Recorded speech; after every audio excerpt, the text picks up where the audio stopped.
I'm heading out, man. You want to ride? No, I got my car, but I actually really need to go to the bathroom. Dude, are you okay? I am definitely buzzed. Yeah. I think I will take this, and I will take that ride home. I'm Ryan Newman, and since I started with Indiana Donor Network and Driven to Save Lives, I found out that some people think that they can't be an organ donor. The truth is, anyone can sign up to be an organ donor. Anyone? Anyone? Are you sure? Yeah, I'm sure. Anyone can sign up to be an organ donor. So don't count yourself out because somebody's counting on you. Go to driventosavelives.org and sign up today. But my heart's going to you, Ryan. Love that shirt.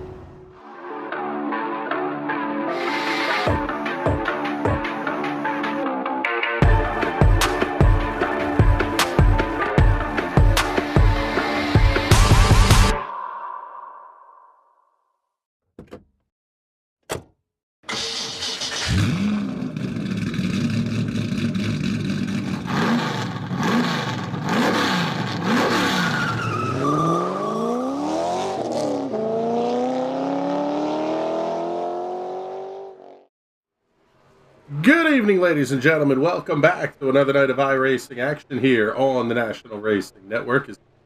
Tonight, we are proud to be bringing you the stars and cars of the Sim Racers Club, taking on the all-new Atlanta Motor Speedway.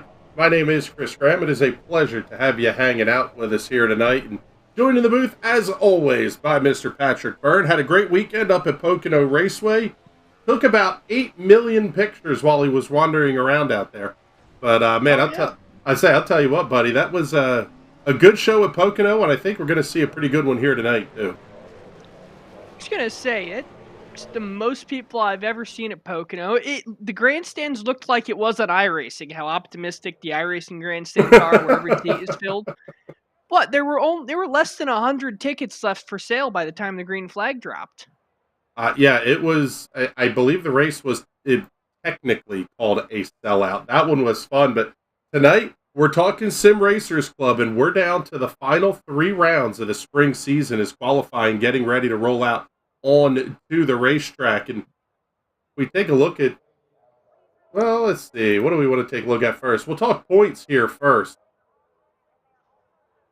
Interesting stuff here as we get ready to wrap up this spring season. Johnny Avila holding a 36-point lead over Tyler Seville. Andrew Moore, 57 back. Kevin Dick, 76 back. The only guy with, I guess technically Andrew Moore has a mathematical shot at this. But it's going to take a lot. And with only 17, 18 cars in the show tonight, really a 2-horse race, kind of makes things interesting. How do you play the draft? What games are you going to play with everybody out here on the racetrack? There's a lot that's going to go into this from a thought process standpoint.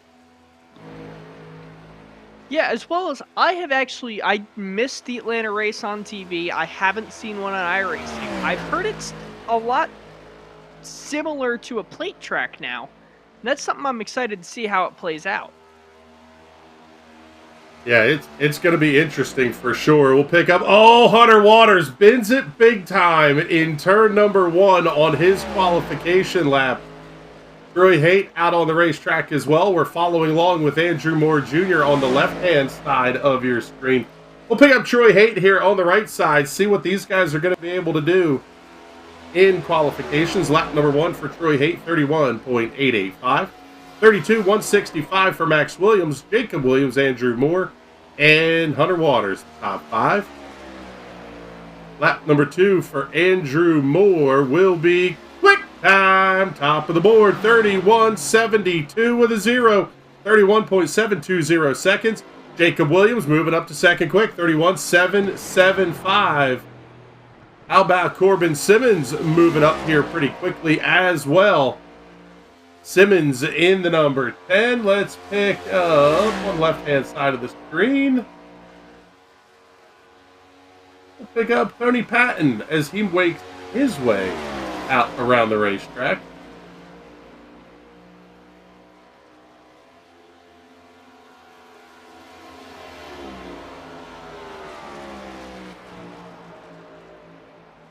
Corbin Simmons going to be 4th quick. Good lap there for the 10. Simmons at a 31.819 seconds. Rick Dvorka now up to 5th quick. Still haven't seen some of the big names out here on the racetrack. Let's pick up one of them, the 29 of Will Worsler, out on the right-hand side of your screen. And we'll also grab the 57 of Mike McConville on the left. Oh, it's another epic throwback from McConville. GM Goodwrench Service plus the 2001 Kevin Harvick colors on the side of that machine. You mean those Kevin Harvick colors that ended up winning the race here? First win for that new car after that sad day in NASCAR. Yes, after Dale passed away, the car, they basically inverted everything, made it a white car with a red stripe at the bottom. Kevin Harvick battling with Jeff Gordon to claim that win. Yep. After Dale Sr. did the same thing with Bobby Labonte the year before, actually the fall before. Still going to be Andrew Moore at the top of the board, by the way. Let's get some of the comments up here as well while we have a second before the race gets totally kicked off here. Mike McConville checking in early. Stage caution is lap 30. That's going to make things very, very interesting, by the way. We'll tell you about that one in a minute. Twisted Autosports say, let's go. Hunter Waters. Whoops. Yes. Little bit of whoop there. Let's see. We'll pick up Tim Knott here on the right-hand side of the screen for you.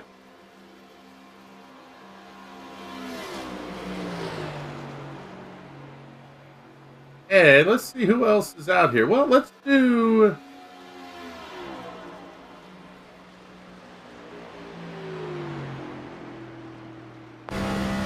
on board with Tim Knott. Follow him around here.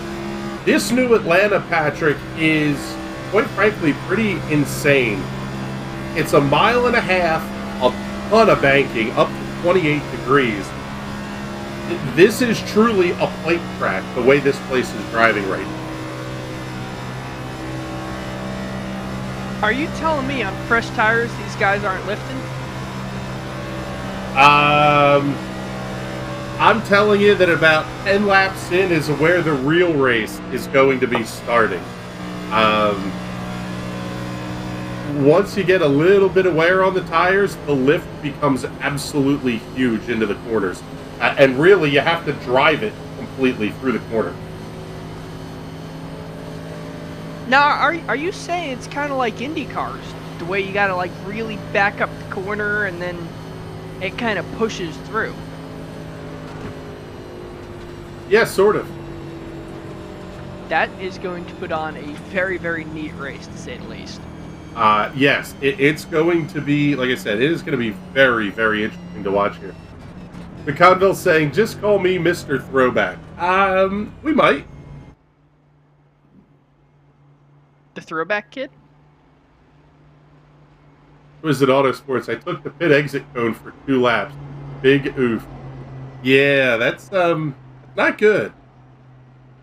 No, he took that cone for the ride of its life. It might not have helped him in qualifying, but he made a little cone out there very, very happy. Yes, he did. Actually, we had that leaving the racetrack. Leaving Pocono. Where we were parked for media, they direct us back out towards the racetrack, and the security guy sees the little hang tag and points us in the direction of turn 1 instead of down the front straightaway where everybody else was going. Kind of like give you the shortcut.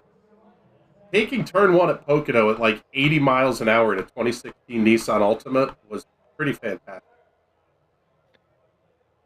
I should have taken the little Mazda out that way. I would have had a ton of fun. Instead, I sat for traffic for 6 hours going through the tunnel.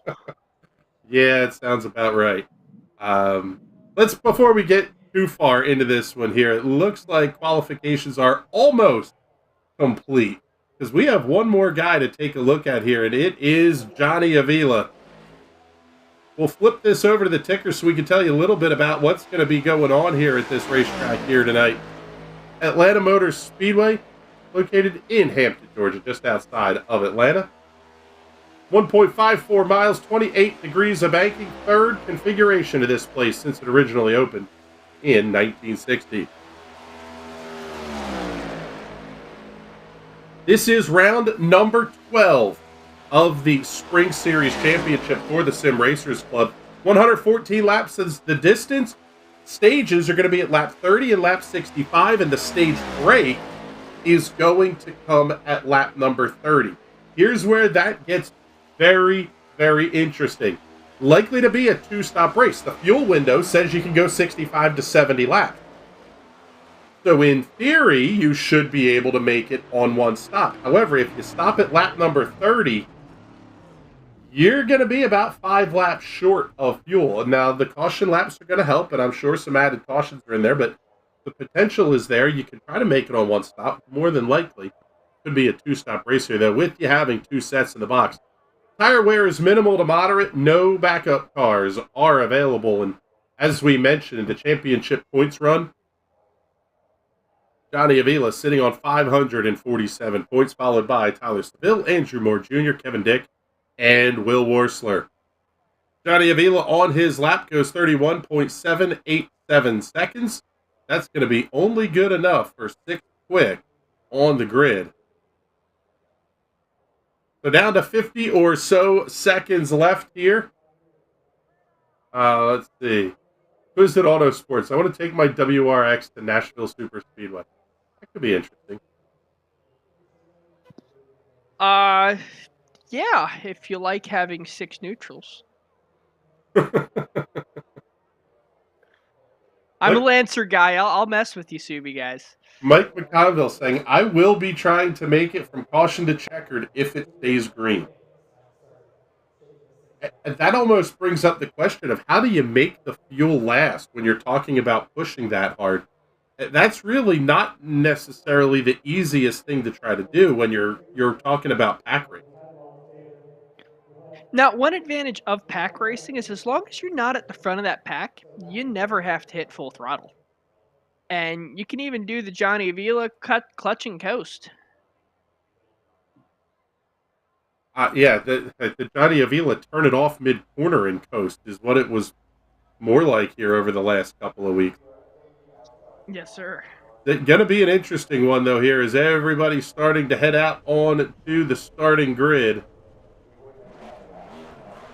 Let's get you a look at that grid as we get ready to roll here. Andrew Moore Jr., going to be your pole winner here this evening with a lap time of 31.720 seconds. Only 37 thousandths back. Going to be Will Worsler. He will be lining up on the outside of row number 1.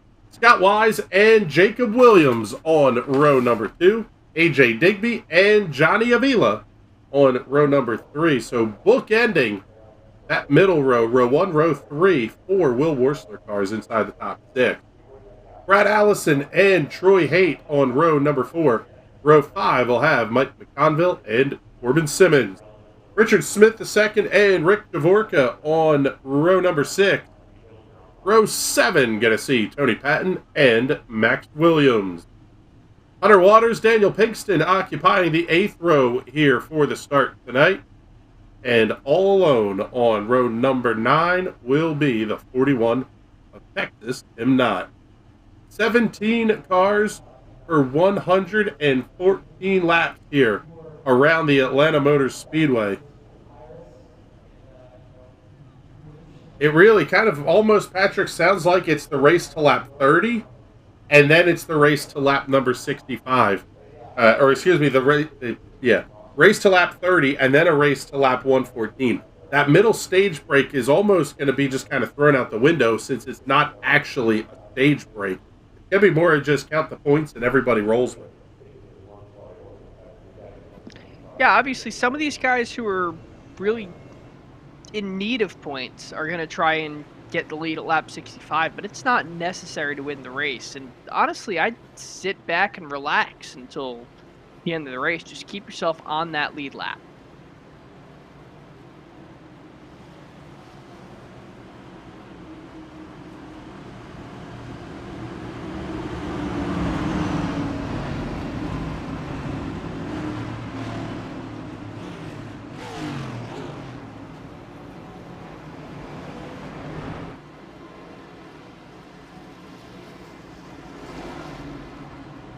The field making their way down the back straightaway. Going to get ready to roll off here into turn number 3. And it will be go time here in just a moment or so. Andrew Moore, Will Worsler on the front row, Scott Wise, Jacob Williams on row 2. This has a little bit of that feel of Talladega just a handful of weeks ago, and there were a lot of hot tempers after that race. We'll see what this one's going to look like. Field makes their way off of turn number 4. Pace truck is in, and as always, race fans, the start of this one going to be all yours.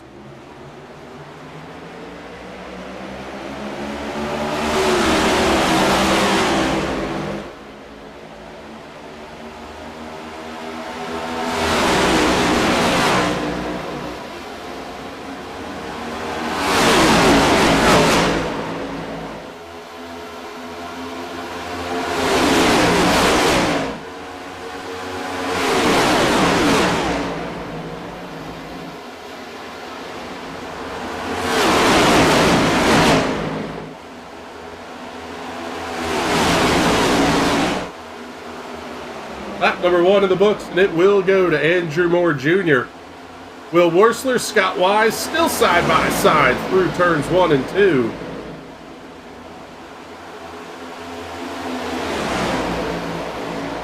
It does really look like a plate race where they're just stacked too wide pretty much the entire way back. Yeah, it's going to look like pace laps here for a handful of laps or so. When we were talking to some of the drivers in the pre-race, it sounds like everything was really going to get crazy around lap 15 or so. That's when the tire wear started to fall off enough that it mattered. Then you were having to see drivers really back out of the throttle.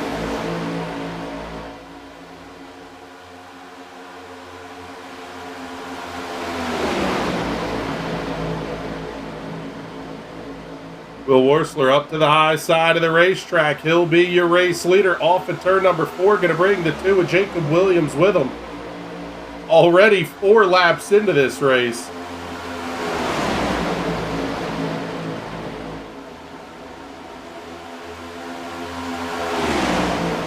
Seeing Nikki Worsler checking in. Hello, Miss Nikki. We appreciate you hanging out with us here tonight.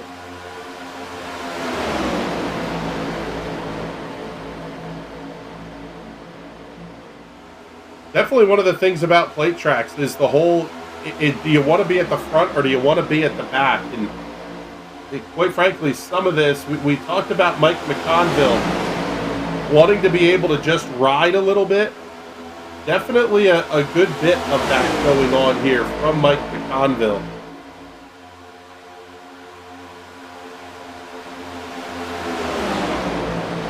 Pull up the side-by-side here for you. There's McConville just kind of hanging out down on the inside of the racetrack towards the back of the lead pack. That red and white line is out of bounds, by the way. So drivers will not be able to use that during the race to affect a pass. Which, quite frankly, is probably a good thing, because these guys would have cut the entire front dog leg if given the option.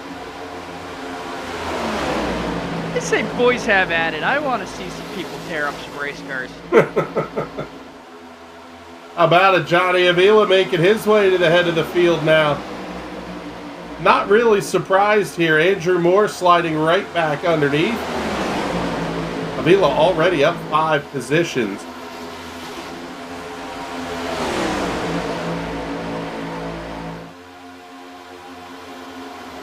Thus far, 3 drivers tied for the most laps, led with 2.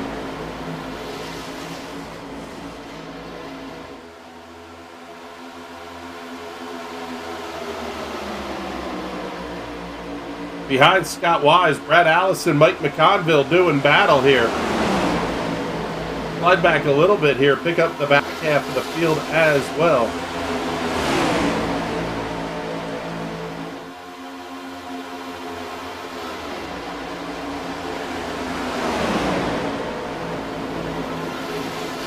Top 3 all getting in line, and it kind of makes you wonder. Now, Johnny Avila's been absolutely fantastic at fuel saving, but do you really want to be in that position of being out front for the entire stint?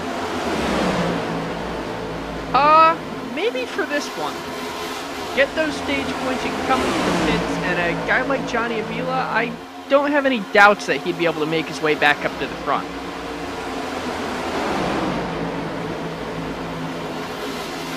How about that 31 machinist Scott Wise heading down to the inside of the racetrack? He wants a piece of the race lead, and he's going to have it at the start-finish line. 1 lap led for Scott Wise.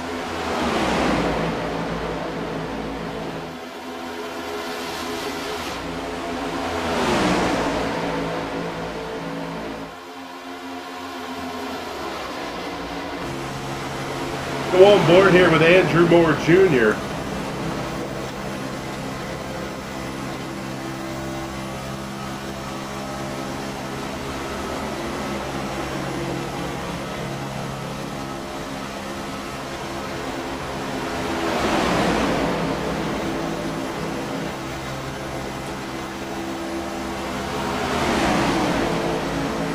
Kind of interesting. It doesn't sound like he's ever really hitting full throttle all the way around the racetrack. Kind of just riding out there outside of the second row.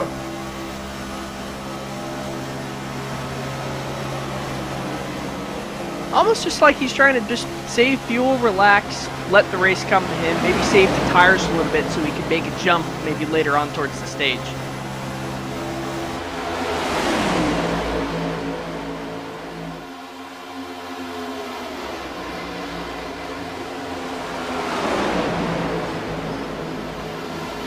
Oh man, Will Worsler way up towards the safer barrier. Sounded like a couple of cars may have made at least a little bit of contact there with the safer barrier. And quite frankly, we saw with the penalty that was handed out to Denny Hamlin and Kyle Busch after the race on Sunday, the tiniest, minute aero dings in these cars are really, really important. You almost, in a place like Atlanta, you cannot touch that outside wall. I was gonna say, our buddy Cullen from Ezra, he was telling me they were doing some back in the napkin math. That little piece of tape added 12 pounds of downforce. Now, that doesn't sound like a whole lot, and it probably wouldn't be at a place like Atlanta, but a flat track like Pocono, that's a world of difference. And it's just how sensitive these cars are at this point. This isn't your mom's old Pontiac Grand Prix you bought to the NASCAR track on a Sunday. These are full-bred, crazy engineered, almost F1 level race cars anymore. Yeah, and that was one of the things, was trying to avoid over-engineering the cars is one of the quotes that we heard from NASCAR after the race on Sunday. Part of that over-engineering is you gotta not make contact. The car's gotta be, at least the body that's on it has to be straight and square the entire night.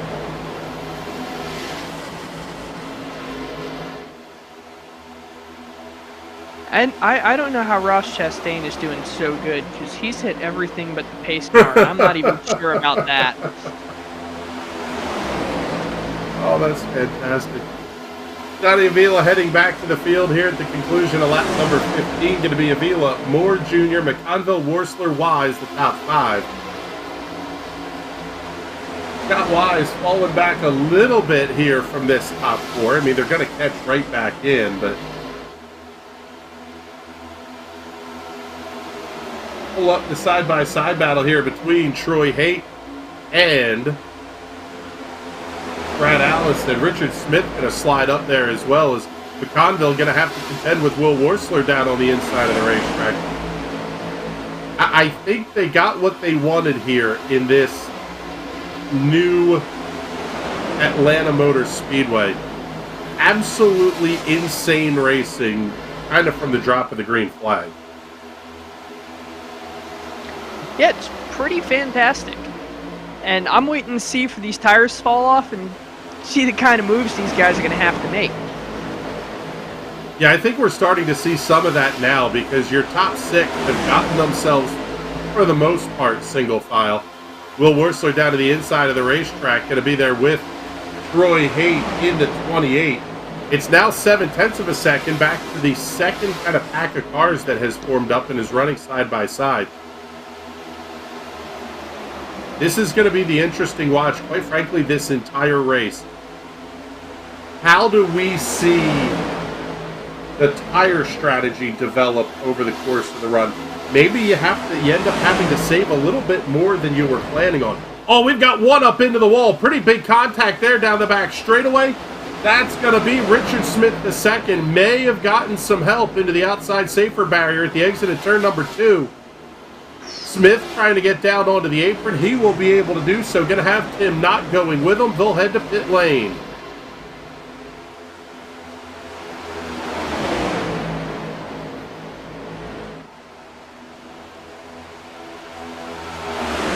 One of the things about the Sim Racers Club, Patrick, no backup cars are available. At a place like Atlanta, even that little bit of contact is enough to be an absolute night ender. Yeah, hopefully they have extra body panels behind the wall there. I know these cars just got updated with the new damage model, and I haven't had time to go play with it, so I don't know exactly to what degree the cars are going to get fixed. Is the team just going to slap some bare bond on it and call it good? Are they going to pull the panel? Are they going to slap a new one on? I know we have these nice new composite bodies. It's real easy to just swap body panels, but I haven't had time to play with it and check out exactly what they do. Yeah, that was an interesting one that I saw on pit road in Pocono. Was it's not like they used to have the kind of pieces of sheet metal that you would just be able to put up to the car and bare bond it on, and that was good enough.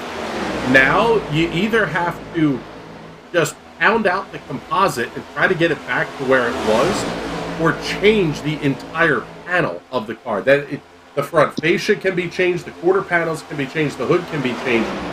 But it's not like the old days to grab the hammer and pound it out. The Colleague guys had damn near an entire another body of the car stashed away in pieces in their pit box. Although I think there's a limit on like what you can put on and how many pieces you can put on, because all of them had a barcode and like everything on them. I don't know how NASCAR polices that. Yeah, that's quite frankly, I think it's part of what got the Keselowski team dinged with an L2 level penalty earlier in the season. They were short on spares and had to fix one. And the rule kind of at this point is you can't fix it. So once the part comes out of service, NASCAR wants the barcode scanned, and they are tracking every piece that goes on these race cars now. Andrew Moore down inside of Johnny Avila. He wants the race lead back as they work through 3 and 4. Mike McConville hanging up right up there behind the 63. Will Worsler behind the 77.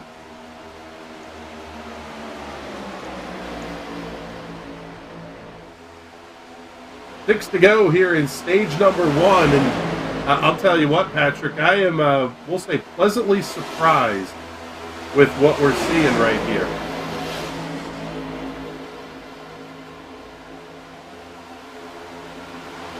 I mean, we're 25 laps into this thing. It's still a dogfight.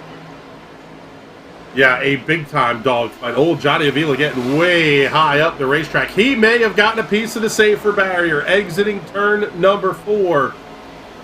He's now fallen 1 second back. Let's see the outside of the race car. Doesn't look like there's a ton of damage on it.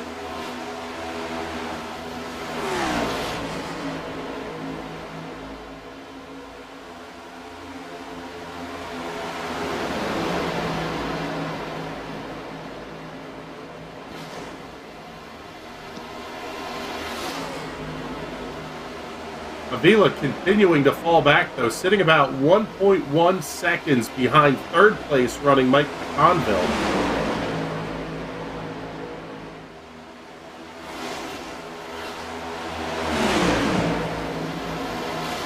At the conclusion of lap number 30, we will see the stage break caution flag come out. Probably going to be about half a lap before we see that one. Just because the field is fairly strung out right now. Richard Smith II and Tim Knott have both been unable to get out of the pit lane. Looks like the night will be done for both of those race cars. handful of cars, I think, are playing the fuel strategy game here. Take a look way back in the pack, and we'll pick up Rick Dvorka and Tony Patton. They are 12 and a quarter seconds or so behind your race leaders. Then we go a little bit further back, even further back than that. You have Hunter Waters and AJ Digby. What makes this interesting to me, Patrick, is we've seen AJ win 2 Ezra IndyCar Series races on the backs of fuel strategy. We could maybe be seeing something like that tonight as well. Yeah, especially a lot of these mile and a halves, even though they can put on fantastic racing, a lot of times it does come down to the fuel mileage. And if you can't play that fuel mileage game, then you really got to hope it comes down to the wire. Mike McConville gives a big shove to Will Wursler down the back straightaway. They're coming around to the green and white checkered flag. Wursler to the inside of Andrew Moore Jr. Who's it going to be off of turn number 4? Andrew Moore Jr. picks up the win in stage number 1. Will Wursler going to come home second. Mike McConville third. I think it was Johnny Avila fourth. And the caution flag is out here for the break at the end of stage number 1.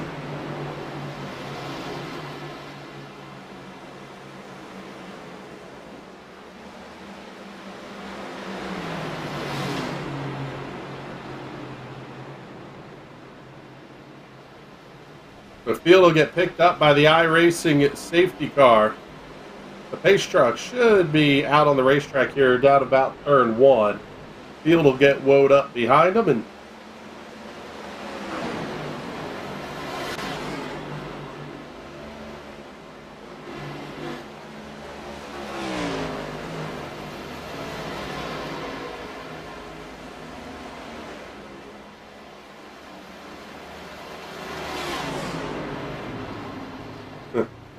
Richard Fletcher checking into the comments here.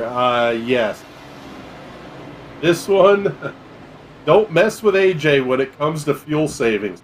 That man has the Scott Dixon fuel refinery built into that race car. Everybody making their way down the pit lane here that is on the lead lap, led by Andrew Moore Jr. We'll see if anybody elects to stay out here. I wouldn't think they would, but we'll see. If you're trying to play a strategy game, maybe. Everybody in the box hitting their marks. Tell you what, Will Wursler's crew around the right-hand side of the car just a tick faster than Andrew Moore's. This is going to be a good battle to watch off of pit lane. A little bit of time made up there on the left-hand side of the race car. Andrew Moore Jr. is down. And he will be winning the race off of pit road.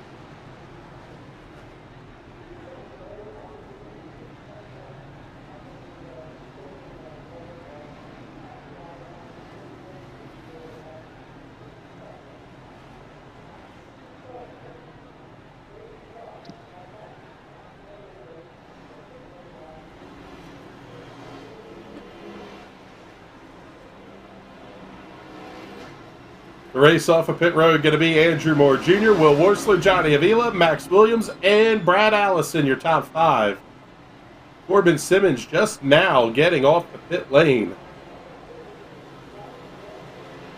39.7 seconds stop. AJ Digby, we're playing games already. 9.1 seconds the time of the stop for Digby. Maybe made up a little bit of track position. I'll tell you what, kind of interesting here. Mike McConville coming back down pit lane. He mentioned in the comments pre-race, he's going to try to make this a run to the end here. So he's going to have to top off with fuel just about every chance he gets.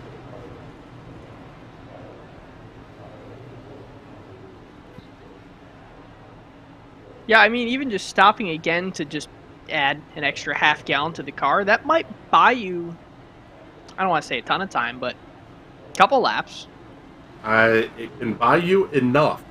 is the important one there.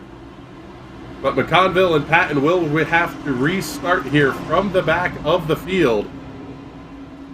Lights are out on the iRacing safety truck. We're going to get ready to go back to green flag racing.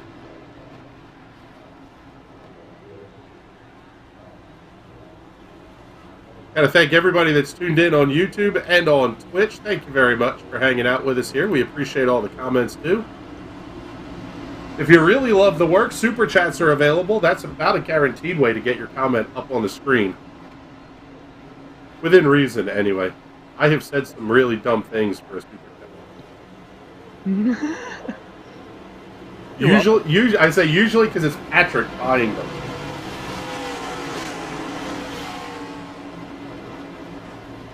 But you'll see the pace truck make the hard left-hand turn. Field's going to come back to green flag racing, and the heck, let's give you another one here. Y'all get home? Go ahead and crank it up.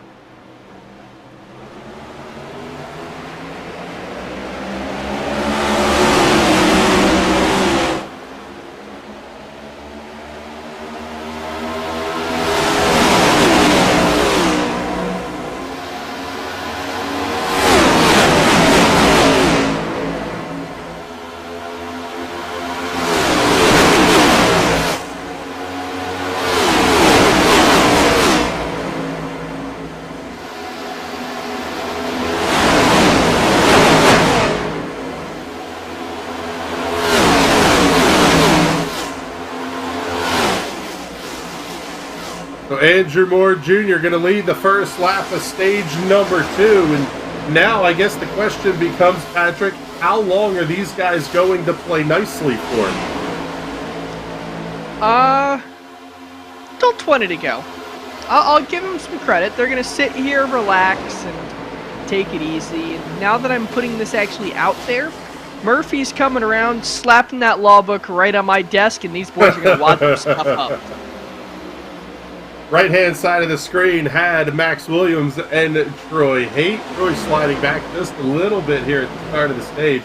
Scott Wise, Will Worsler battling for 6th and 7th with Daniel Pinkston. Jacob Williams going to be in the middle of that pack as well. Oh, there's some contact sliding down on the inside of the racetrack. Goes to 22 of Pinkston. What a save! That was impossible. He's got to be using some sort of grip packs or something. I've never seen that, and I've been on iRacing forever. Oh my goodness.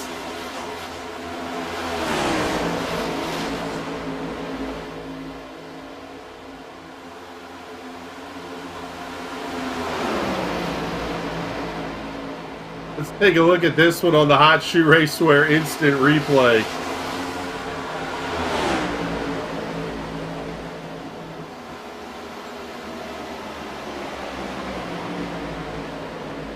That was insane. Absolutely fantastic save by Daniel Pinkston. But again, now we've kind of split the field up here. 6 cars battling for the lead. That's Andrew Moore Jr., Johnny Avila, Brad Allison, Troy Haight, Max Williams, and Scott Wise. And now there's a second pack of cars that has developed.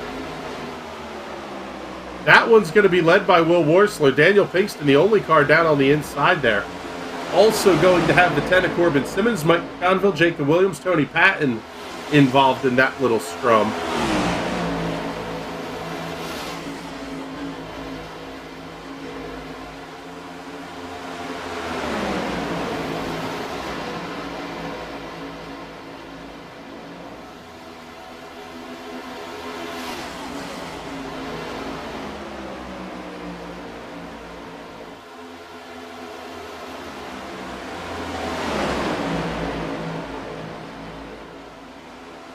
I think that was just enough scaring everybody to kind of say, okay, let's settle in here. And if you're that second pack, you almost need to not be attempting passes here. You have to get lined up if you want to try to catch back up. Yeah, you're going to have to stay single file and kind of push each other and help each other out, which is really hard to do when you're trying to fight someone in the championship. Yeah, I guess I'll help you for the good of us both. Or if you're that far ahead, nah, I'm gonna keep blocking you and slowing you down.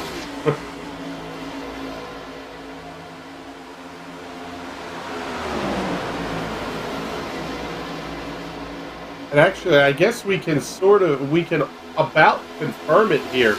Johnny Avila will be your Season 1 champion here because no Tyler Seville in the race tonight. He did mention that in the post-race interviews last week. So Seville going to be sitting on 511 points when this race finishes. Andrew Moore Jr. was 57 back. He's going to need some help. Basically in the form of Johnny Avila wrecking out of these next two races.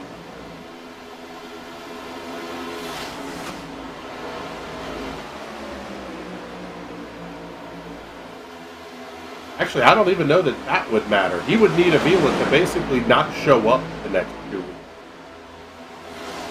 Which I don't think will happen. I don't think so. I think even if Johnny Avila breaks every limb in his body, he'll still somehow find a way to log into the race and using just the arrow keys on his keyboard, turn one lap just to score points. Yeah, he's basically he just has to show up in the server, I think is kind of the rule here. But either way, 57 points entering tonight was a whole lot to make up, so it looks like Johnny Avila will be the Season 1 champion and pick up a pretty fantastic prize, by the way. That one will be a button box, courtesy of SimSpeedShop.com. Check them out. Fantastic looking button box, too. Not the cheesy kind of computer buttons on this. They've got actual toggles, like you would see in a cup car, wired up into that button box. Very cool thing there, as well as a couple of nice rotary knobs on that one, too. Looks good. Check them out, SimSpeedShop.com. Also, got to say a big thank you to Northland Leisure, putting up cash prizes for the stage winners. Also, Realty Executive Saskatoon, putting up the Fastest Lap Award. That one currently belongs to Troy Haight at a 30.218. Troy currently running in the 6th position.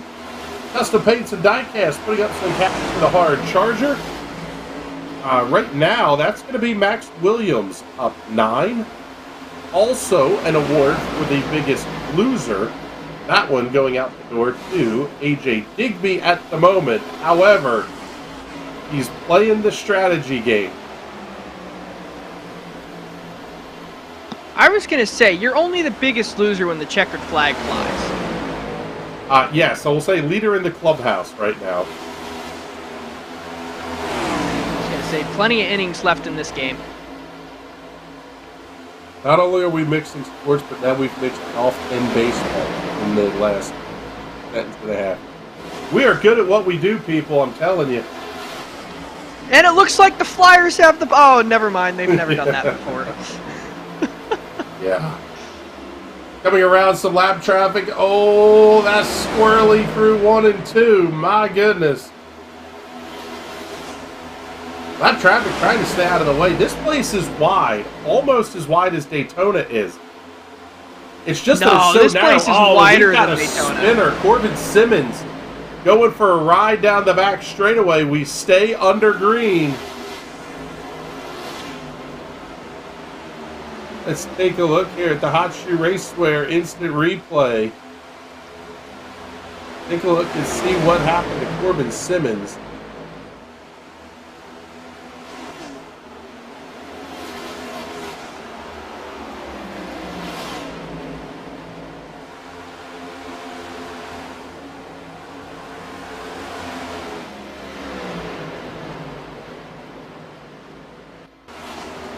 There we go. If you look at the right part here.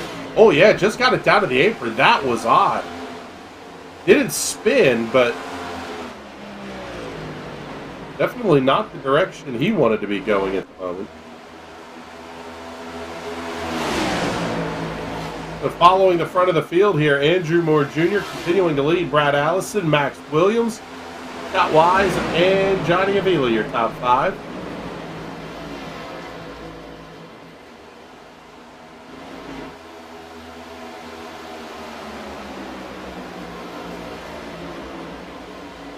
This second pack of cars that we have out on the racetrack right now has Mike McConville, Will Worsler, the 2 with Jacob Williams, and the 86 with Tony Patton. But they've gotten the job done here because you can just out the front of Mike McConville's car see that lead pack starting to work their way through. They lost a ton of time and momentum.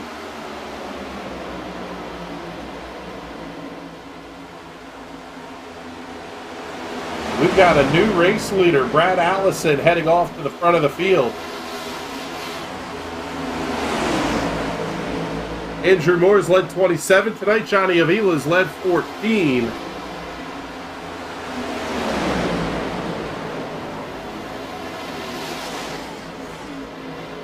I'll tell you what, this is going to be tight that these guys can make it on fuel.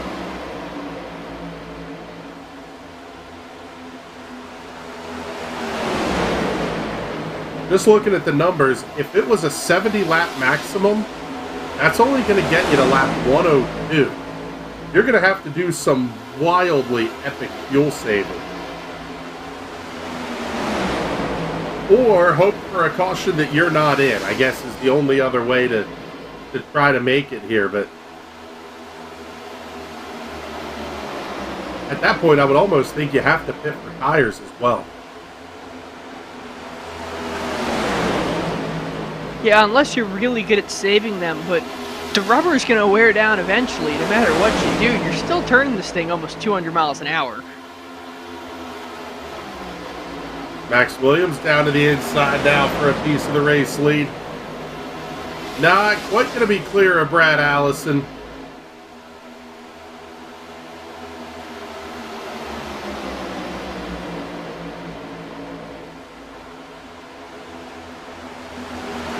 Let me check my messages here just to confirm that.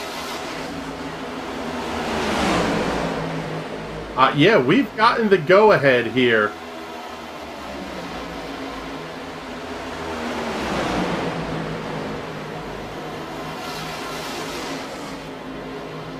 Let's bring in Mike McConville.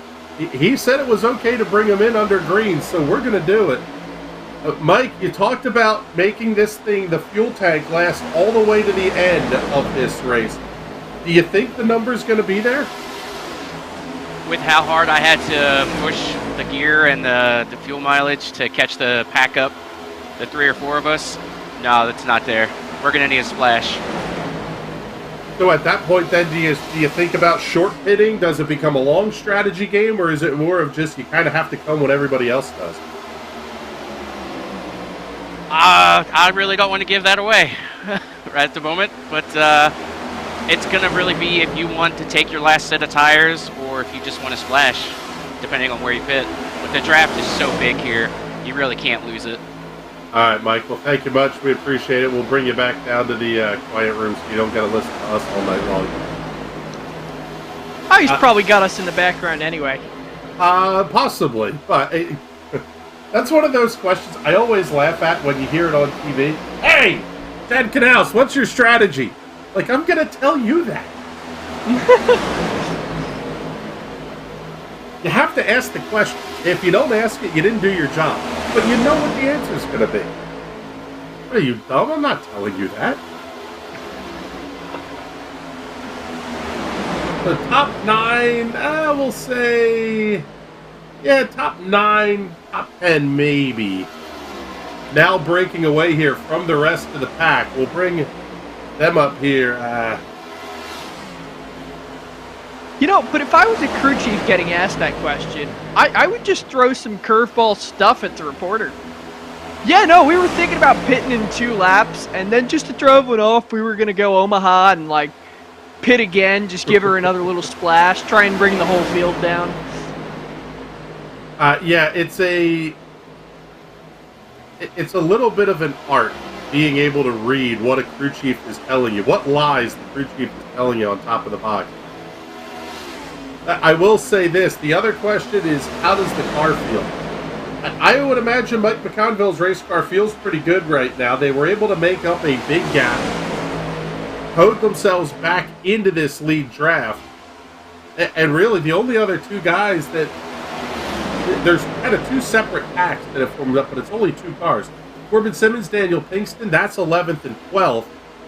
13th and 14th is Hunter Waters and AJ Digby.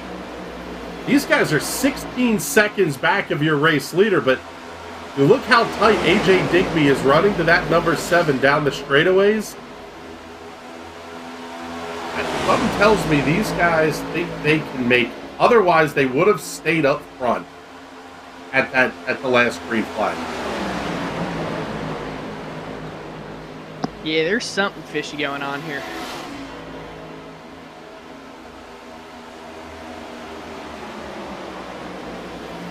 Andrew Moore back to the point, putting lap lead number 34 up on the board. Johnny Avila runs second. Scott Wise, Brad Allison, Max Williams, your top 5.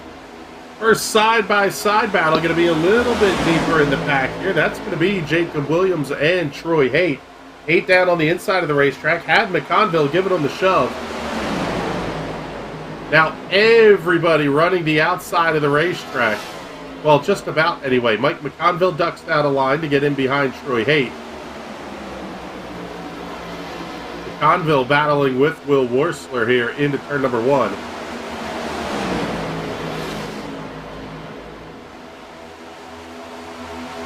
Kind of the Pied Piper. That was Dale Earnhardt Jr.'s role in NASCAR for years. Wherever he went, everybody else was going with him. He knew if you could get up and run around the top side of the racetrack, you'd be able to block the inside run, but by running up high, you left the outside lane closed. You kind of forced everybody to either tuck in line or shuffle you out. And nobody wanted to be that guy that pulled everybody out of line. They didn't want to be the first to move because nobody was going with them. Seeing a little bit of that here with Johnny Avila, just kind of tucking up behind Andrew Moore. Now we're going to see the dive inside in 3. But those two had started to open up a little bit of a gap. Now we're going to see it close right back in again.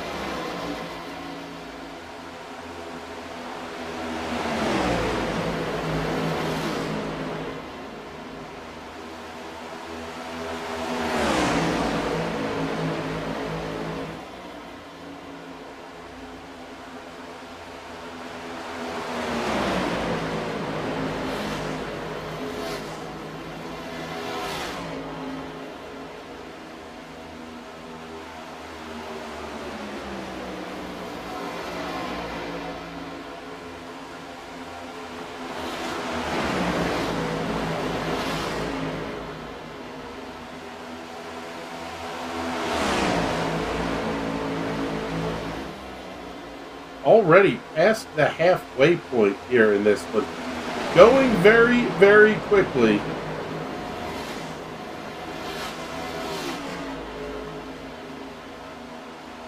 "57 laps was the halfway mark. We are now 10 laps past that one. Johnny Avila takes the lead. Andrew Moore Jr. got to tuck right back up behind, giving the big shove down the front straightaway. These drivers have now gone longer on this set of tires than they went in the first stint.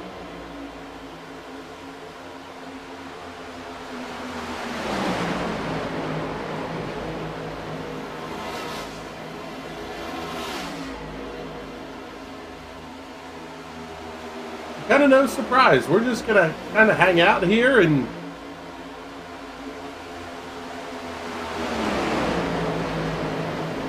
working very nice lap number 69. Fields off the turn number 2, top 5, all single file, little bit packed up behind them.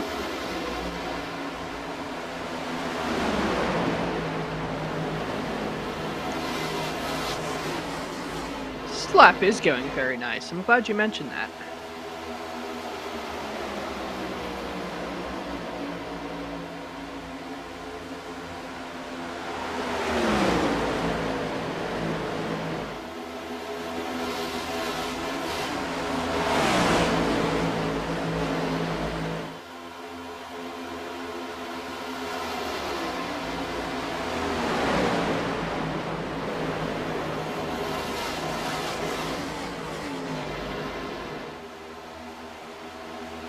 let's run you back through the field here. We'll pick up Andrew Moore at the front.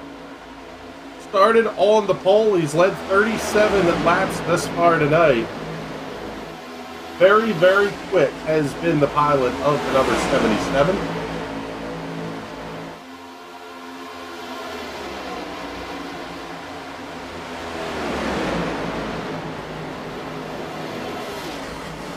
He's going to be followed by Johnny Avila, guy who's going to be crowned series champion next week. With just 2 races to go in a about 50-point margin or so. Scott Wise runs into 3rd position. Scott started 3rd. Oh, and caution is out. Yellow flag is out on the racetrack. Trouble for Hunter Waters. Oh, no.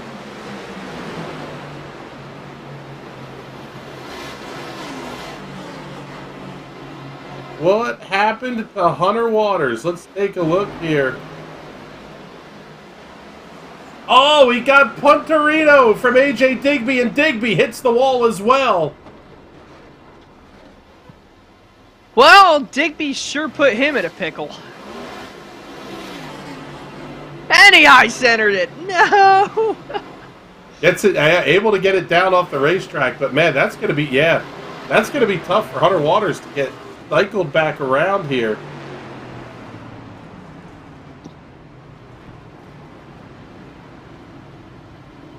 Now all those questions about fuel strategy sort of go out the window. 41 laps to go. I would imagine you will see everybody on pit road this time.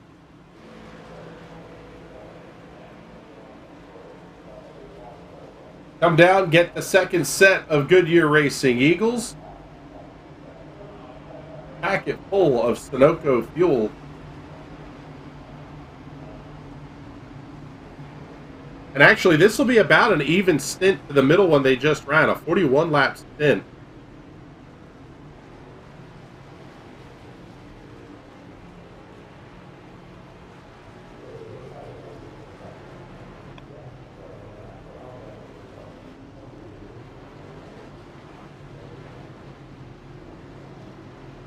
Race off a pit lane, going to be a little bit tighter than I might have expected, but Andrew Moore Jr. will be the race leader off a pit lane, followed by Johnny Avila, Max Williams, Jacob Williams, Will Worsler, Brad Allison, Mike McConville, Tony Patton, Corbin Simmons, and Scott Wise for the top 10.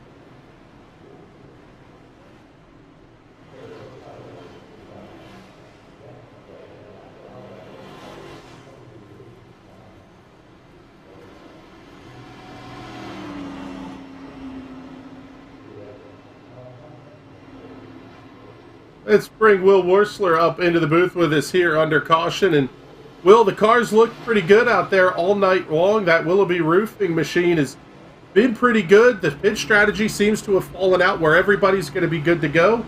Guess it's time to go like hell now.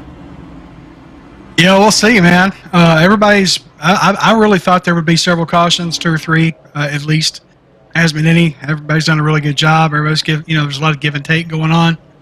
But after 20 or 25 laps, man, these tires, they start giving you the business, and you got to give them the business back, and it's gonna be interesting here, seeing how this plays out. Sounds like it's going to be a fun one here down the stretch. We appreciate you checking in with us, Will, and good luck the rest of the way. Yes, sir. I appreciate it. There you go. There's Will Worsler lining up in the 5th position. He'll be inside of row number 3 for the restart. Up front, going to be Andrew Moore Jr. and 63 of Johnny Avila. The 8 of Max Williams on the inside, the 2 of Jacob Williams on the outside of row 2. We've seen this game before, with those two being at the front of the field at a pack race. Brad Allison and Will Worsler on row number 3. Allison on the outside, Worsler down on the inside. Going to be followed by Mike McConville and Tony Patton.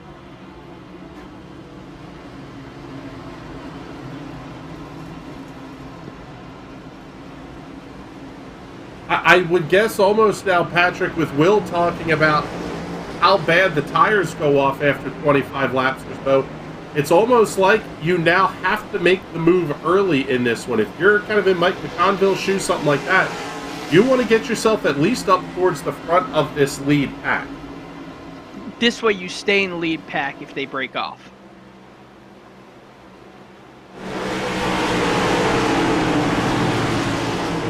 Base truck is in. Green flag back in the air. We're underway once again here at the Atlanta Motor Speedway, down to 39 laps to go.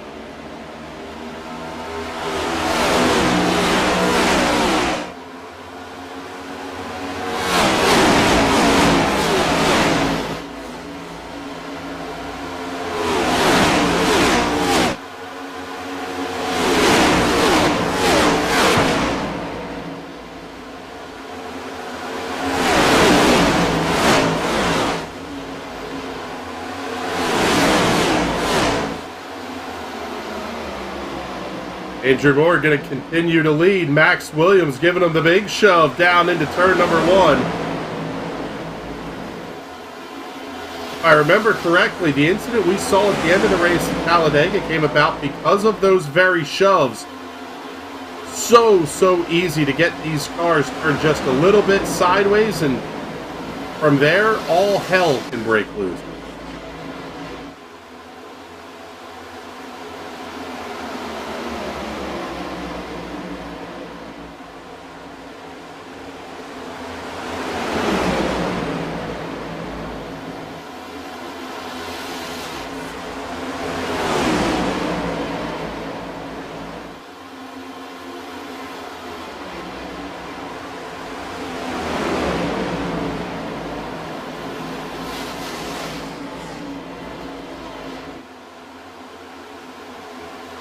Tell you what, Max Williams sliding back just a little bit, not getting a ton of drafting help here. He's going to fall all the way back into the clutches of Tony Patton, battling for the 5th position.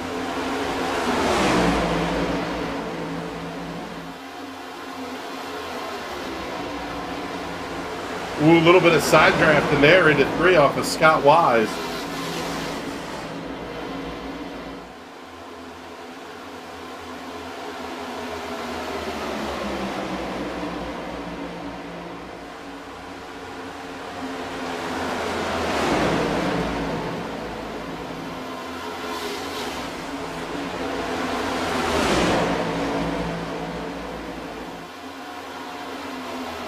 I'll tell you what, though, Patrick, one thing that I am thoroughly enjoying here is, at a racetrack like this, I do not want fuel strategy to be your deciding factor.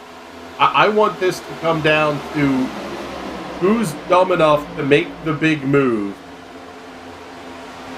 Well, who's dumb enough to be the big smooth? Yes. That's a reference we haven't made in a while. Big smooth move of the race could be coming up a little bit later on here.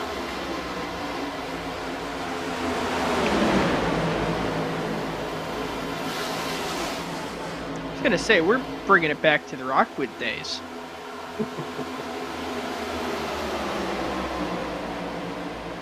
Scott Wise getting the big shove from Max Williams down the front stretch, but it's not going to do much. How about Troy Haight, though? He'll say, thank you very much. I'll take all that energy and the big shove through 2. Going to start to propel him up towards the front of the field. Wise tucked right up underneath the deck lid there. Troy Haight going to go from 7th to 3rd by the end of turn number 3. Will Wurzler able to keep the momentum up on the outside of the racetrack with Brad Allison in the 0-3. Tell you what, though, that 28 machine looking really stout right now.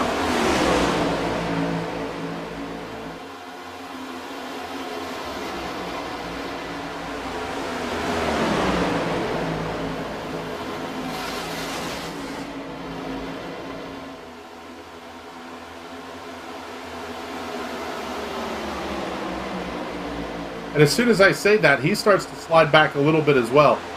It really does sort of feel like here, Patrick, that you can get the big run down into the corner, but you need to have a bunch of help if you're going to make that inside lane work.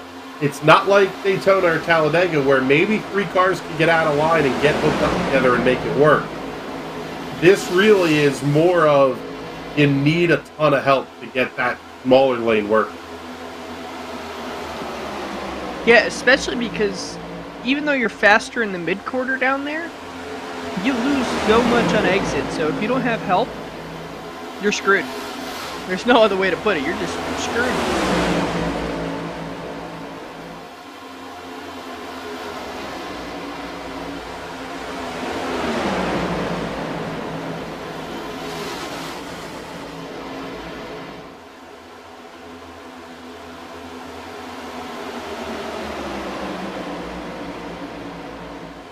It's almost like you have to time the bump grab out of the corner. That's just as important as just being able to get there to begin with.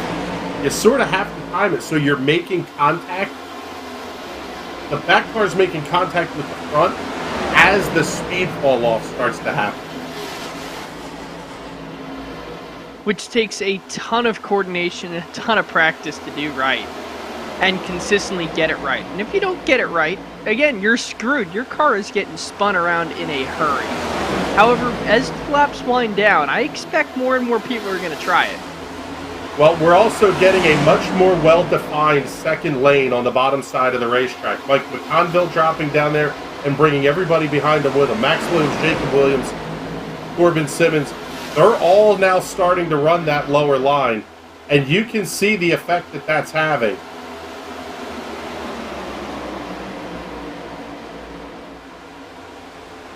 Two guys possibly benefiting the most from this right now, though, Andrew Moore Jr. and Johnny Avila. They've opened up almost 0.3 of a second here as everybody else dukes it out side by side.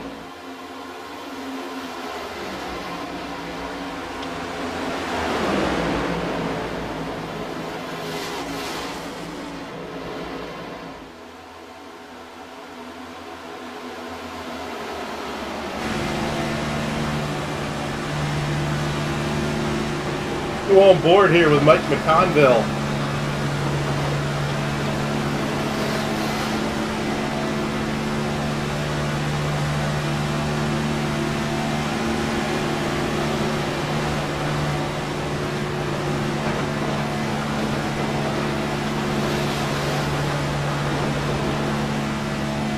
This is sort of these guys figuring out it's go time. You're about 15, 16 laps into the run.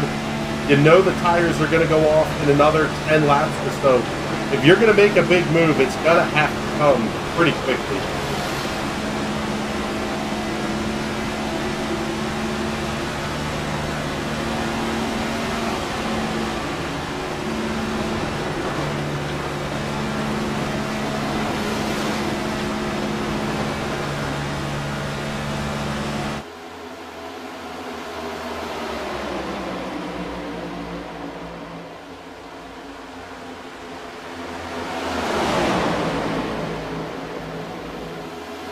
Conville and the Williams is doing yeoman's work here on the back bumper of Troy Haight. They have caught second place Johnny Avila. Oh, Brad Allison bounces it off the wall. Is he going to be able to save it? They do!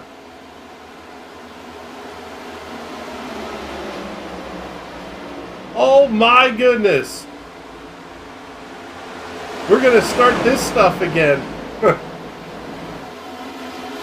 Hell yeah, this is exactly what everyone paid to see. At least the fake iRacing people in the seats.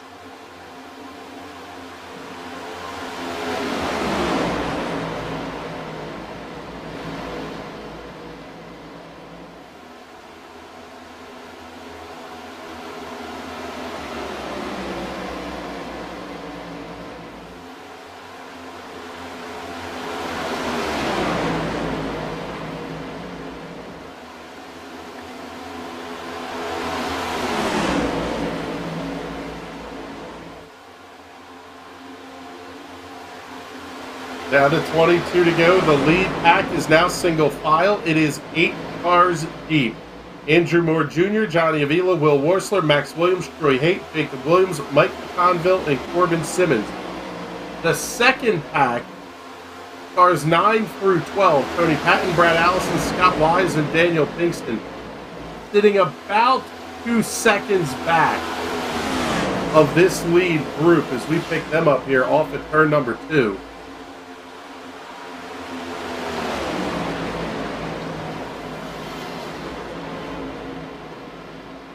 Race leaders on the left-hand side of your screen. That second pack out here on the right, and looks like Daniel Pinkston starting to fall off from that group just a little bit here as well.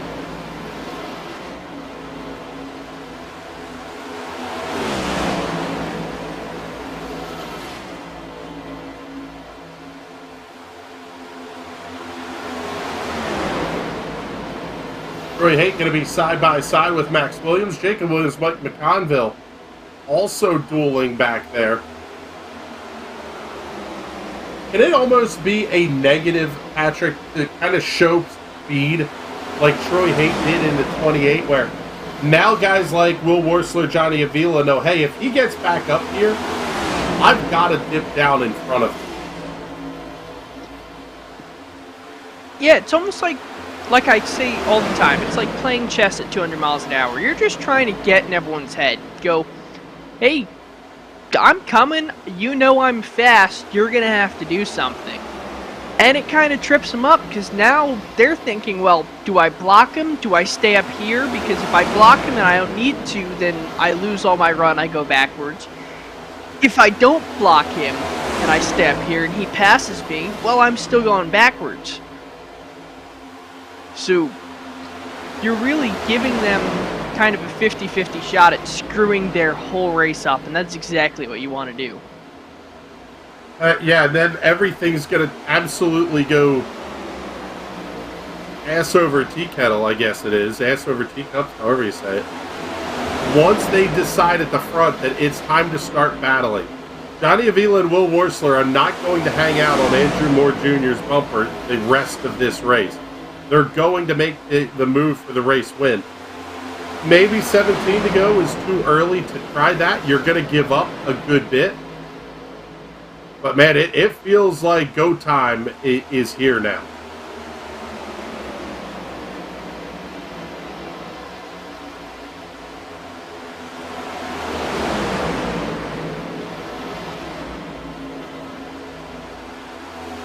Max Williams given the first serious challenge for the lead in about 30 laps. Oh, and there's contact!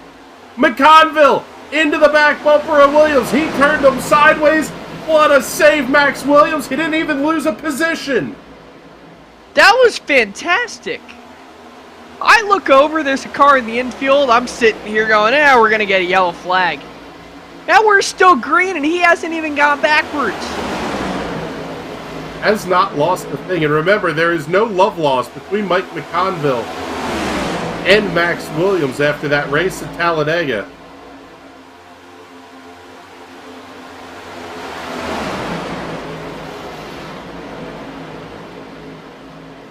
How quickly this changes from I'll bump draft you to the lead to I wasn't trying to wreck him, I was just trying to rattle his cage a little bit.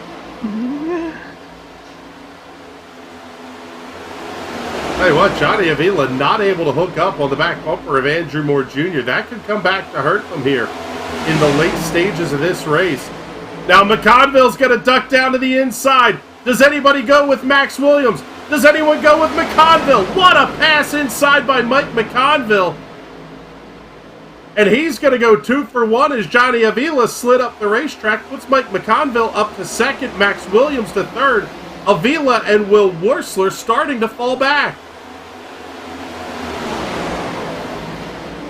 Man, this draft is just so huge, though. Avila able to come right back up onto the back bumper of Andrew Moore Jr. $13 to go here at Atlanta. This has been everything we could have expected.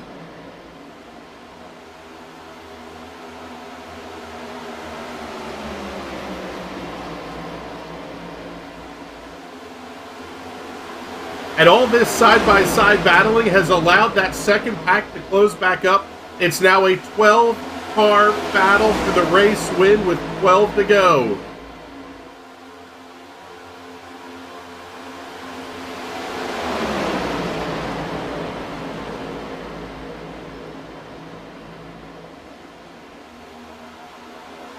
Mike McConville's out front. He wants a win in this series bad. Max Williams going to slide up the racetrack. Going to get the two with Jacob Williams to go with him. Andrew Moore Jr. They kind of caught him out just a little bit.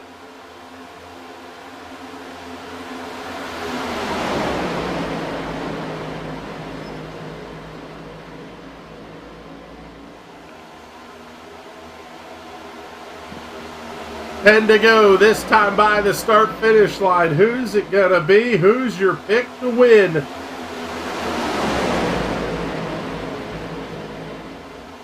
Let us know in the comments. See Tyler Seville checking in. Thank you much for hanging out with us here, bud.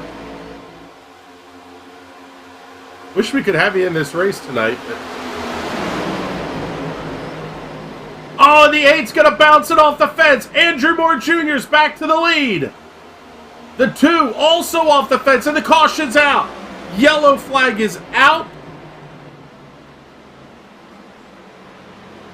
Looks like trouble for Scott Wise. Oh, he got into Brad Allison, then Wise gets turned. Big time contact with the outside safer barrier. Oh, buddy. 8 laps to go here in Atlanta, and we're going to have a restart.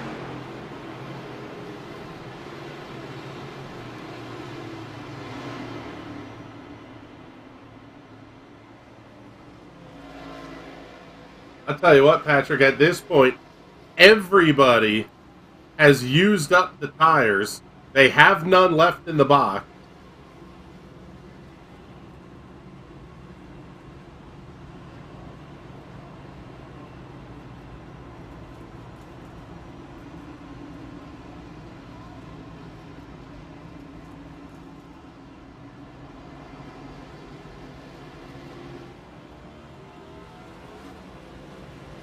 This restart's going to be crazy, especially if all of these guys are on old tires and you can't put any new ones on it.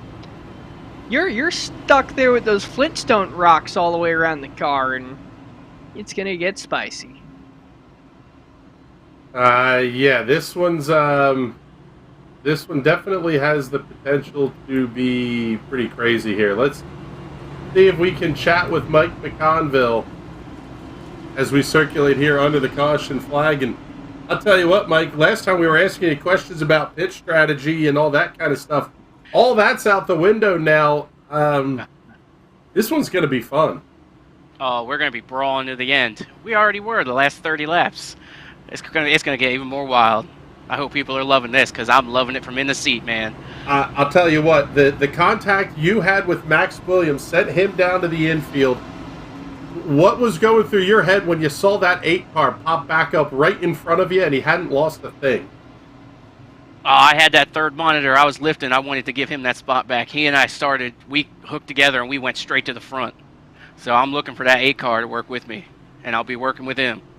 All right, bud. Well, good luck the rest of the way here. Hopefully we're talking to you again after this one. Yeah, I hope so. Hope I don't end up in the grandstand. Yeah, we'll put Mike back to the... I was almost half-heartedly going to drop him in the infield care center there as a little bit of a joke. We do have a waiting room called the infield care center. Something tells me somebody is going to end up going for a wild ride.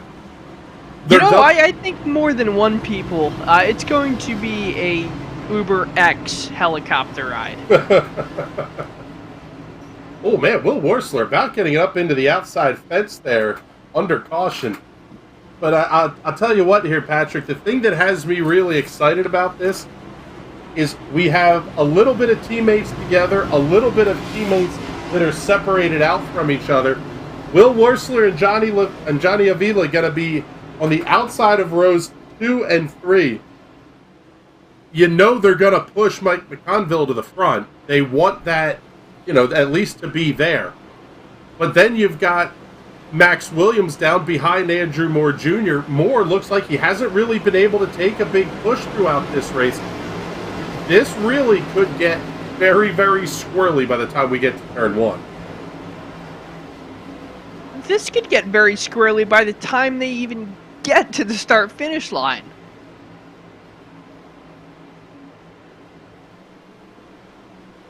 iRacing safety truck is in. This is not an overtime attempt. 6 laps to go. Green flag back in the air. We're underway again here at Atlanta. Great restart for Andrew Moore Jr. Was it too good of a restart? Max Williams He's off gonna like go a with rocket, him. but he's out of the draft. Oh, did he catch Mike McConville sleeping, perhaps? McConville now going to have Johnny Avila up on his bumper. Will Worsler down to the inside of the racetrack. Thought about it. Oh, they're big contact. 2-car goes around down the back straightaway. Caution going to come right back out again. And the question is, who was in the lead when the caution came out? See what happened here to the number 2. Little bit of contact. He gets turned into the outside wall. Oh, that absolutely center punched in the driver's door. Midnight not having a real good night at the Atlanta Motor Speedway. So are we going to be looking at these caution lights and when they came on, like it's a 2002 Indy 500? No, Paul Tracy has not entered the chat. I am here on his behalf. He won that race. You're absolutely high if you think that, but that's okay. He was ahead when the lights came on.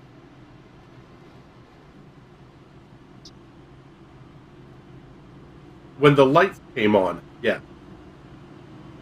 Oh, boo-hoo, go back to your timing lines. Fancy technology. Ooh, it's not like we've had video for the last 100 years. No, you gotta go back to the timing line. Which, by the way, the same system used at dirt tracks and short tracks all over the country is the exact same thing used in the major touring series. It's a little transponder box mounted inside the race car, and it emits a signal, and when it drives over an RF receiver and antenna wire basically buried in the racetrack, that's how you get timing and scoring data. It's old It's great for technology, timing but and it scoring worked. data. It's great for timing and scoring data. But when we've had video for the last 100 years, and there's video of Paul Tracy in the lead when the lights come on, why isn't he the winner? Because that's not when the caution came in. Caution comes out when they call it. There is a delay. It's a minute one, but there is a delay in between the caution being called and the lights coming. Which actually, that's why iRacing measures to, I believe it is the 100,000th of a second when doing the calculation.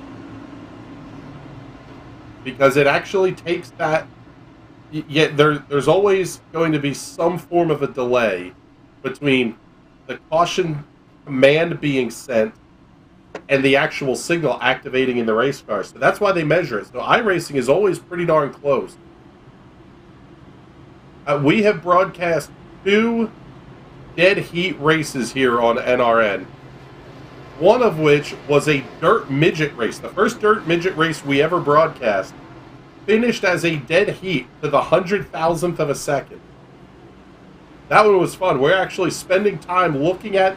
You look at the finish from different camera angles, and it looked like a different car won. That is fantastic. It was, yeah, that one was a fun night. I believe you're able to send iRacing the replay, and they'll actually give you it to whatever it actually was, but they have to kind of dive deep into the files to find it. Yes, that math is something that I don't want to be doing. No, thank you, sir. So now, field is doubled up. McConville kind of got caught sleeping there at the last restart. Things are going to be lined up differently, though. Johnny Avila and it looks like Will Worsler are going to be on the inside lane with Andrew Moore.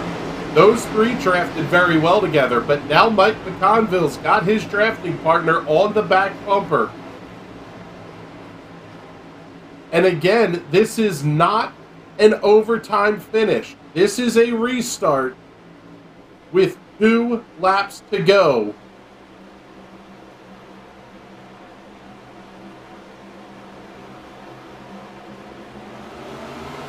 Our first attempt at a green-white checkered that's not overtime. Again, Andrew Moore gets a nice shove from Johnny Avila. McConville maybe hung out to dry. He tucks right back down in front of Max Williams into 1. That was risky. And he's really fighting out Avila. He goes down to the bottom. I thought he was going to go 3 wide. He's going to try here. He does! Mike McConville 3 wide into turn number 3. Can he get the pass completed? Was that move too early? Oh, he gets a little bit of a shove. Contact. White flag is out, 1 to go. Andrew Moore Jr., the leader at the line. Moore has led 78 laps tonight. Will he lead the most important one? Off at turn number 2, Will Worsler. Big shove down the backstretch. Avila hooked to the bumper of McConville. Oh, they separate. They're tighter on the top side. McConville slides up the racetrack. There's contact. McConville way to the inside. Checkered is out. AJ Digby wins it. Wow. Holy crap. That was insane. Where did AJ Digby come from? He was behind that pack of wrecking cars. He Days It thundered his way right through there. Oh my goodness. Well done, boys. That was freaking awesome.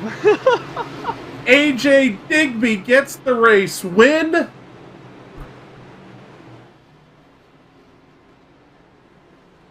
Abject insanity with 1 to go.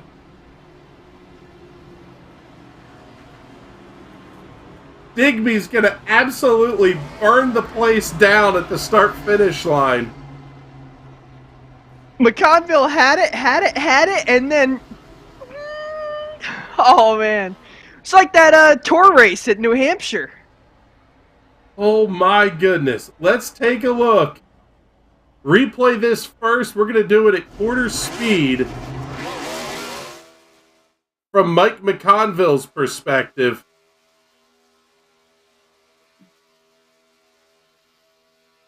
Through turns 3 and 4. So, there you see Digby in 6th. He's out of the frame on the high side right now. Way up on the outside of the racetrack.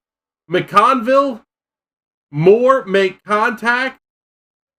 Worsler and Moore hard into the safer barrier.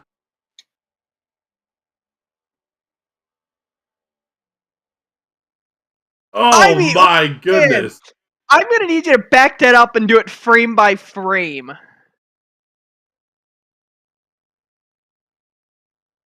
Yeah. Let's, Can we go down to 64th speed? Okay. Let's watch this one back again. Full speed.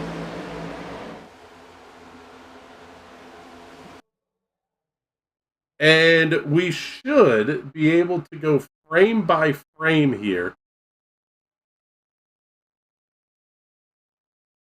Oh, maybe not. I believe you're speeding it up.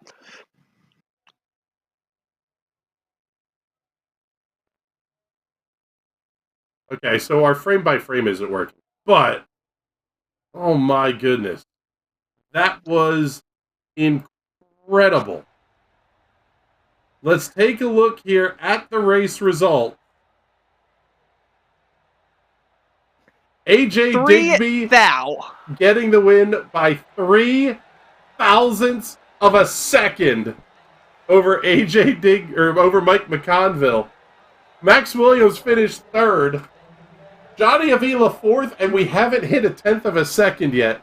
Troy Haight rounding out the top 5. Hunter Waters comes back from being wrecked and sideways to finish 6th.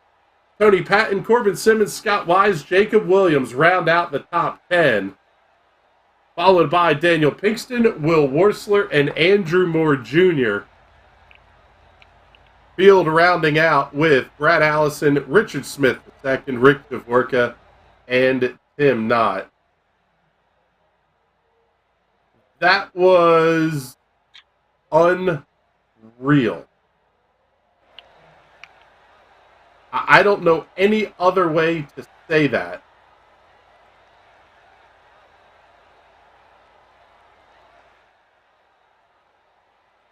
Let's start things off here with our race winner, a guy who earlier in the race I said he's going to win this thing on fuel mileage, keep your eye out for AJ Digby, and then you were nowhere to be found for 112 laps or so. How in the world did you get through it, and two, how did you get back up to the front? That was a fantastic win, AJ. Oh, thank you. First of all, I had wanted to save tire before that stage caution, and that's kind of why we were going as slow as possible, is to save a set of tires and then not take tires on that first stop. So that way we had an extra stop to use, an extra set to use towards the end. So we were trying to go as light as we could on the first set of tires. It sounded like everybody else that I was talking to was around 85 on their percentages, and I was like 97. So saved a lot of tire off that first stint, those first 30 laps, just not pushing it at all. And so felt really good there. And then in the second stint, just had somebody got loose in front of us in the pack, checked up to dodge it, and they got into the wall, had to check up to dodge it, and by the time I got around, I had already lost the group. So then I was just fighting and hoping for a second caution at that point, and I feel really bad about hitting Hunter out of the way. We're just trying to push our way through those cars, and when he tapped the outside wall, it had broken his steering, and I did not know at the time, and he didn't know either until we went into 3, and then he had only partial steering because his steering was broke. So that wreck sucks and was not ideal, but all in all, the strategy worked out. I mean, having the extra set of tires, I mean, one of the cautions was caused by us, but purely accidental, just trying to get through the pack and had that issue. So I feel bad for Hunter for having that little bit of a wrecked car, and then feel awful that Will was the one taken out right in front of me. But man, I felt like Moses right there going to the finish line and was able to part the season, come away with the victory. Absolutely insane finish. What do you think of the racing here at Atlanta? It seems like it's not the Atlanta of old that was the cheese grater on tires that everybody kind of complained about. It's a different type of tire saving that you have to do, but man, it just seems like it gives so many drivers an opportunity. Yeah, it was really weird for me because I hadn't really run it all until practice today, and then when the race did start, obviously I was going on the light tire strategy, so I really wasn't ever in the pack to fully know that regard. I was somebody who really liked the old Atlanta. I really liked the tire saving, the different lines that were available to try to help save your tires. This one was also fun in the little bit that I was able to race, but just with things happening in the pack, I was so often on my own, or just me and Hunter throughout most of the race. So, but it was definitely interesting, and from the sounds of it, you really had to just be smart on the tire, and the outside line was preferred to try to keep the right front a little bit safer. And then 3 is still kind of a little bit tighter than 1 and 2, just like old Atlanta. So a lot of people were washing up in 3 and 4, and that's where I was able to try to take advantage of the bottom on the new tires on those last few restarts. But then I got stuck on the very last restart on the top. So it was just my goal to stay in it while everybody else was backing out and trying to stay away from the wall. I was staying in it and getting closer to the wall, and it ended up working out for me. But it was a really interesting race. I'll be interested to rewatch it later and see what actually happened with the guys up front. It was also interesting because even on the old tires, I mean, we didn't take new tires on lap 30. When Hunter and I found each other, or got to each other in that first stint, we were faster than the leaders and actually pulling away from the leaders at one point. Got about a second plus over a course of 8 to 12 laps or something like that. So really weird that the two of us could be on our own, even with a little bit older tires, but we also ran that whole thing on our own. So I don't know. I know I'm talking a lot, but it was an awesome race. So happy to be able to be up front and finish up front finally in the series. And like I said, feel bad for the guys who wrecked, especially Will, but able to come away with the very close win. Well, congratulations, bud. That was epic. One of the best we've ever had here on the National Racing Network. Thank you for the hell of a show you put on tonight here, bud. And before we let you go, get all those sponsor plugs and thank yous in. Yeah, I got to thank Custom Paints and Diecast for the rocket ship tonight. Allowed me to press the afterburners there, come into the finish line to get the win by 3 thousandths. Got to thank everybody who is watching and supporting, including some of the people watching my Twitch stream as well. I know my grandma was one of them, so thank you to you. I know Tyler Seville is watching while he's out, so thanks to him. And then the usual, the teammates. Hunter was a really good guy to work with throughout that whole race. And then Will and Johnny were both doing very strong things up at the front and providing good data for me who hadn't run in the pack. And then you guys for the broadcast, and Sam and the two Jordans who kind of run the league and allow this racing to happen. So thanks to all of you guys, and I cannot wait to watch this one back later. Yeah, you'll enjoy the show, bud, that's for sure. And oh my goodness, we go from the thrill of victory to the agony of defeat. Mike McConville, that was a show, bud. And there is no other way to say it. Talk us through those last couple of laps. You went 3 wide into turn 3 with 2 to go, or 3 to go, whatever it was. I guess 2 to go.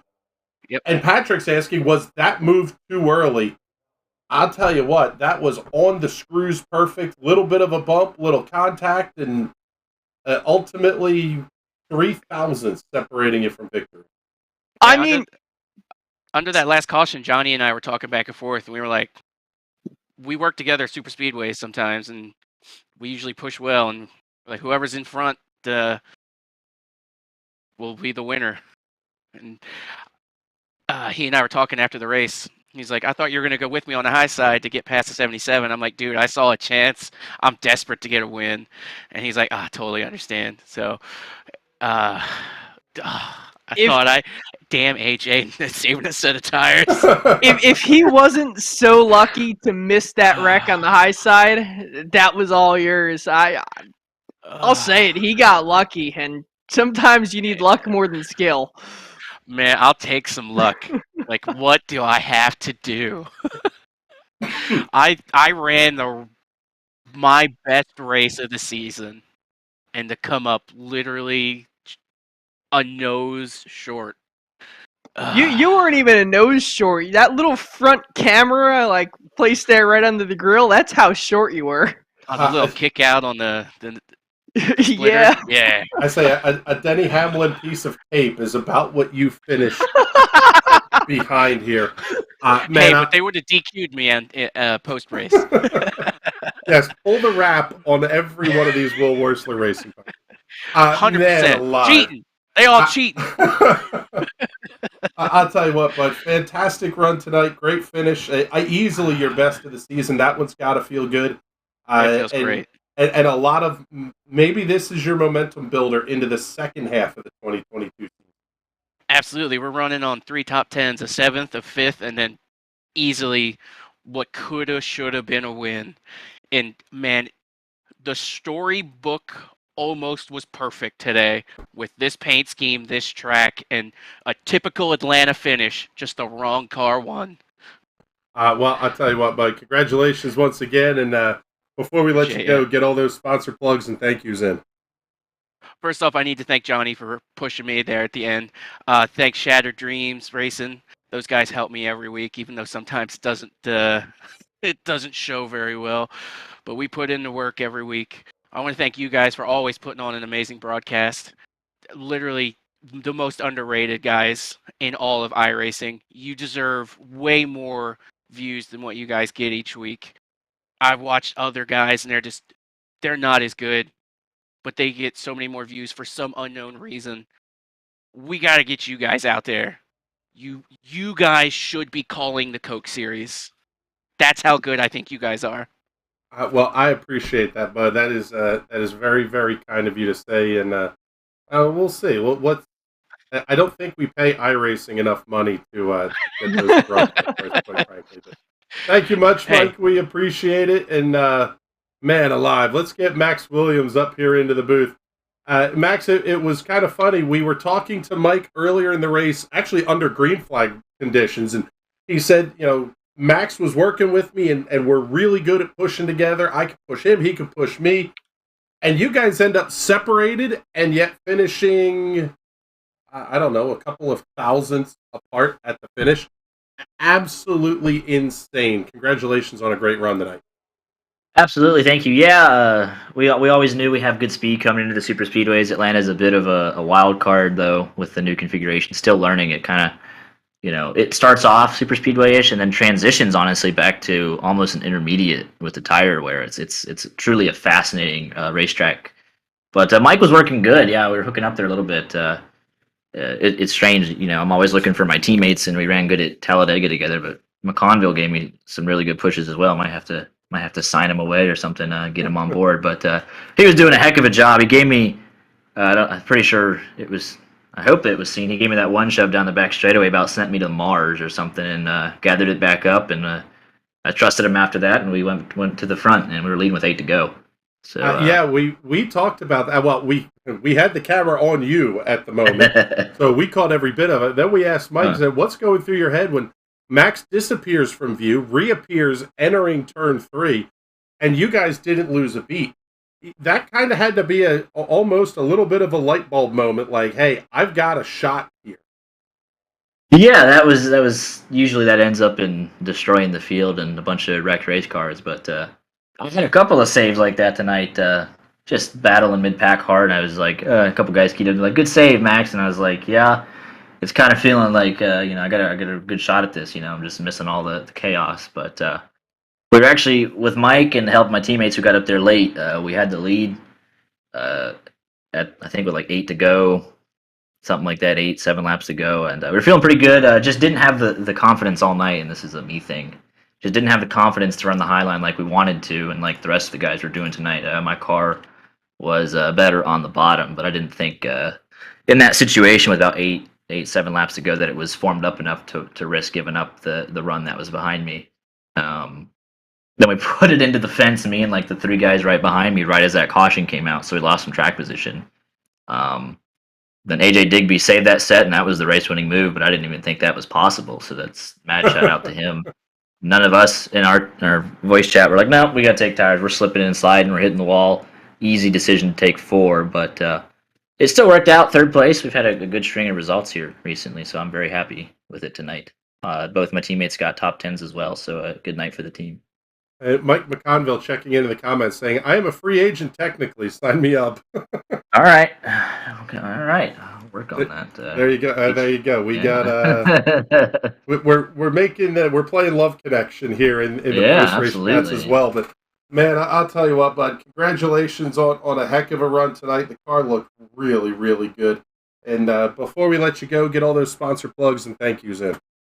Absolutely. Just want to thank my teammates as always. That they're part of the reason why our Super Speedway program is so good. If you must say, love working with them. McConville was fun to work with tonight as well. I want to thank all the guys in the league though. It was a great race. Everyone was given a lot of room for the most part, so it made it a really enjoyable race. Shout out the boys back at the YJ Motorsports shop, and just thank you guys for putting on the broadcast each and every week. It'll be definitely a must watch back later this week for sure. I'll have that one bookmarked.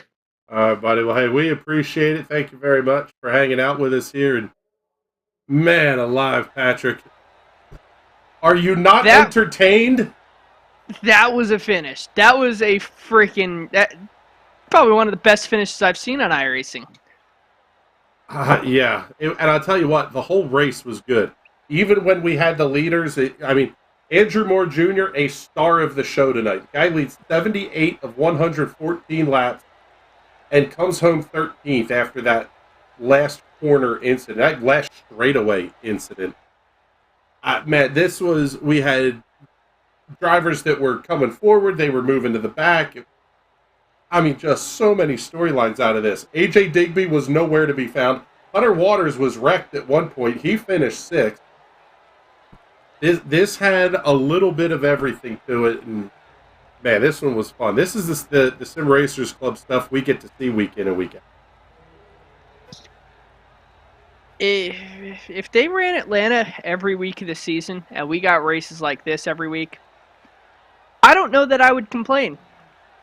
No, I know I wouldn't either. That's for sure. Coming up next week, the Sim Racers Club get to head off to the New Hampshire Motor Speedway for a 150-lap feature event, followed up by the Season 1 finale for 2022, coming up 70 laps at the Pocono Raceway on August 10th. Don't want to miss either one of those. Coming up the rest of this week, tomorrow night, it will be the High Side Hustle with Burt Wojcik and Adam Rubright. That show will kick off at 7 p.m. in the East. Going to be followed up at 10:15 by the Indy Pro 2000 Championship at Gateway. Another pack race, this time in open wheel cars. One of my favorite car and track combinations on the entire iRacing platform. Don't miss that one coming up here on Thursday night. One final comment coming in, Twisted Autosports, Daniel Pinkston here. I don't know how I saved it in turn 3 mid-race. No drift hacks here, Patrick. Yeah, that was the saves tonight were absolutely incredible. Man, was this so fun. This car has been known even in the real world for being almost impossible to save. I didn't see it multiple times tonight. Unreal. These guys were impressive, that is for sure. Got to thank everybody that was hanging out with us here in the comments all night long. We appreciate everybody tuning in and watching along with us on YouTube and on Twitch. But time for us to get the heck on out of here. For Patrick Byrne and everybody here at the National Racing Network that makes these broadcasts happen, my name is Chris Graham. Thank you so much for hanging out with us. We will talk to you all tomorrow night. Have a good night, everybody.